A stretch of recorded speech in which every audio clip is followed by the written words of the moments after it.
Hello everybody. You might be wondering what I've done this week. Once again, not a lot, but there is a little more going on. As you can see, I've gotten some of the AAFS system working. It is quite dangerous. Systems pop up, attack you, and then go back down. It is, I've got it basically spawning them, and yeah, these are life hacks. Well, overall, the thing is that since this one is kind of a boss, I was figuring would be fought well after the Mobile Fortress or anything else, it's going to be hard to really judge the balance, since right now the player is quite simply too weak to really judge. Like, I expect you to be able to fire multiple of these lance shots by that point in time, and I also expect this thing to have a good 25 modules when it's in full boss form, enough that it can have at least 2 of those big snake archways out in the surface. Right now, I'm just having it spawn 5, 2 missile modules and 3 gun modules. So each gun module has, what was that, 6 guns on it, turrets, and usually you can get at least 3 turrets shooting at you at any given position. I need to hurry up and add chain effects properly for the lightning to be more effective against the missiles. But yeah, it has been fun working on stuff that's pretty effective at blowing me up, honestly. That, yeah, out of range. As you can see, yes, the missiles are clearly working a bit better.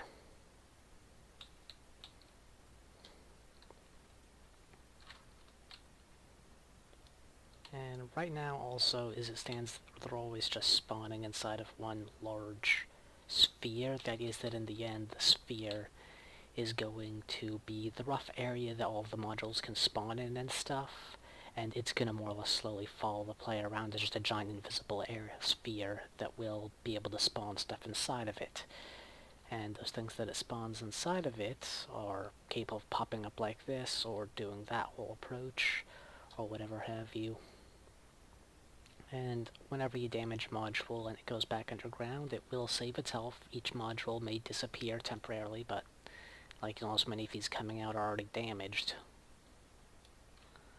That's because they're the ones that I've already been hitting from earlier.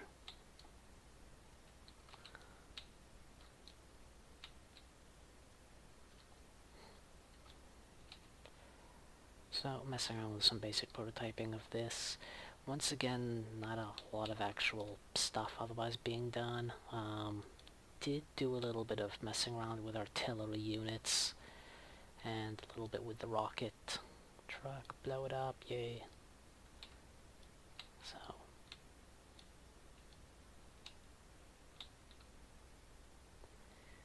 also started to look a little bit at the idea of a mini-map to show, not a mini-map, but a radar, since it's important to know where enemies are.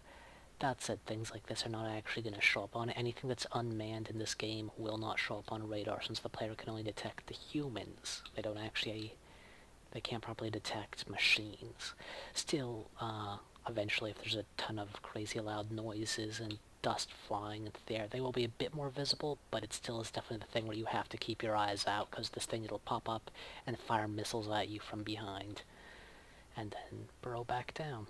So, it is, when I did have the, right now I'm only spawning 5, when I had like 15 of these things spawning over a far larger area, I'd be like flying here and suddenly a group of missiles comes flying from that mountain. I look that way, and by the time I get there, it's already gone, but I've got 3 pairs of salvos of missiles coming from other ones behind me, and then there's bullets raining in everywhere, and it was very deadly, but interesting, fun. So I am looking forward to seeing this boss in all of its glory, if you will. fireball. Yeah, that missed horribly.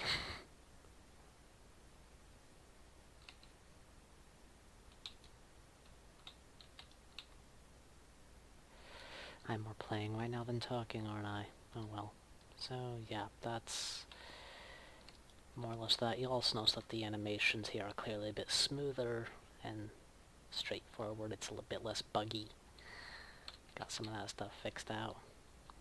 But yeah, some other things not really, though, very showable. Like the artillery one is the the effect doesn't look great yet, but it's got most of the basic form. But I am currently using stopgap textures from other things for much of the explosion-y cloud and stuff like that. I need to make something specifically for it. And I have yet to actually get the JLTV. If anyone here knows, the JLTV, the new effective replacement for the Hummer for the US military, it is, in my opinion, pretty cool looking. Definitely shows that it's been inspired by the current generation of conflict we've been having with roadside bombs and such, but at the same time still looks a bit more normal. But it's bigger than the Hummer, but like its performance specs are insane compared to the Hummer. Like despite the armor and weight and everything else, the thing can climb up mountains and do everything, and it's fast, like crazy fast for something of that size. So no, I've been really impressed by what I've seen about that vehicle. So I'm gonna make a JLTV act as a artillery scouting unit, where it'll be like one unit randomly sits on a hill and will call in artillery strikes on you, and then you have to hunt it down and find it. Otherwise, you're gonna keep getting artillery raining on you. So that's that one. And oh, if anyone also, I'll just go in randomly because I haven't had enough stuff to otherwise say lately. If anyone is wondering, I do eventually plan on adding naval enemies, so warships and stuff. And as you can imagine, it's a lot easier to make a giant, crazy warship thing than it is a land ship or stuff, because it's easier to have stuff just, like in reality, aircraft carriers, battleships, the big things are easiest to build on the ocean where they just float.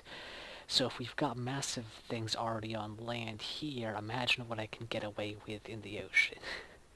The problem is whether or not it'll even be playable at that point. Like, can you beat something that can potentially dwarf the mobile fortress? I'm thinking that at that point it'll just get kind of insane and redundant, so I'm planning on making something that's really big, but not actually bigger than the mobile fortress. It'll instead be think of it as kind of like a super high-tech battleship that's also a submarine. So it'll actually be having a little bit of the mystery element of this enemy in there, mixed with the offensive aspects of the mobile fortress and the defensive aspect. Because this thing, each of its modules are relatively vulnerable, like they're tough, but you can still attack them directly. But the other thing is going to have, a lot of the time your attacks will not be able to harm it, even when it's visible. I'll just put it at that. Either way, so yeah, that's enough of me randomly blabbering on about stuff, most likely wasting time, stretching video length, and getting tired. So hopefully you're having a good day. It has been very, very, very hot and muggy and stuff here this past week, 2 weeks, especially this week though, so that's seriously been cutting into my productivity when I sit on the computer and I'm just too hot to focus and work on stuff.